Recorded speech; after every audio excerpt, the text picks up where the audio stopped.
Jean-Claude Van Damme's career ended immediately after this happened, and for fans of action cinema, it was a shocking turn that no one ever saw coming. Van Damme, often nicknamed the Muscles from Brussels, was once one of the biggest action stars in the world. In the late 1980s and throughout the 1990s, he became a household name with films like Bloodsport, Kickboxer, Universal Soldier, and Time Cop. His unique combination of martial arts ability, charisma, and those trademark high kicks made him an international sensation. To millions of fans, he seemed unstoppable, a man whose career could only keep rising. But what most people don't realize is that behind the fame, there was a moment, a single event, that sent his career spiraling downward.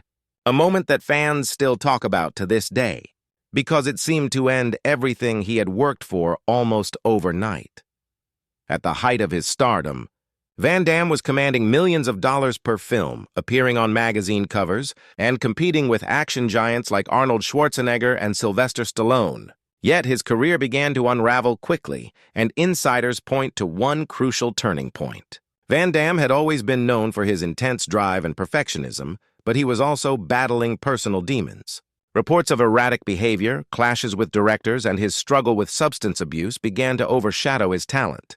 The incident that truly marked the collapse of his career was when he openly walked away from major Hollywood projects, demanding higher pay and more creative control. Studios, unwilling to bend to his demands, turned their backs on him. In the cutthroat world of Hollywood, where one wrong move can end a career, this was the moment that many believed sealed his fate.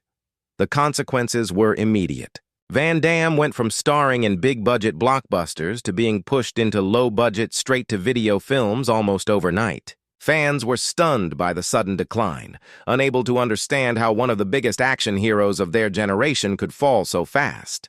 The truth was that Hollywood is unforgiving. His personal struggles and career missteps combined in a way that left him with few opportunities. That single turning point, when he lost the trust of the studios and the patience of producers, effectively ended his reign as a top action star. For Van Damme, the tragedy was not just professional, but deeply personal. He later admitted in interviews that his behavior during those years was reckless, fueled by pressure, addiction, and a desperate attempt to hold on to the fame he had achieved. Fans had always suspected that the man they saw on screen, the confident fighter who always came out on top, was masking pain in real life, and his downfall confirmed those suspicions. The career-ending moment was not just about Hollywood politics. It was about a man battling himself, losing everything in the process.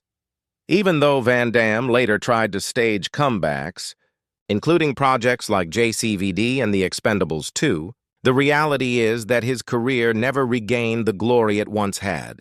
That single devastating moment when his reputation collapsed and the industry shut its doors on him remains the turning point that fans point to as the end of an era. The saddest part of the story is that Van Damme still had the talent, the presence, and the ability to continue as one of Hollywood's greats. But the mistakes of that period became impossible to erase. Jean-Claude Van Damme's story is a heartbreaking reminder of how fragile fame can be. In one moment, he was the king of action cinema. In the next, his career was effectively over. The event that ended it all might have happened years ago, but its impact is still felt today. For fans, it is a tragedy. Not just the end of a career, but the loss of a legend who could have given so much more. His downfall will forever be remembered as one of Hollywood's most shocking and heartbreaking endings.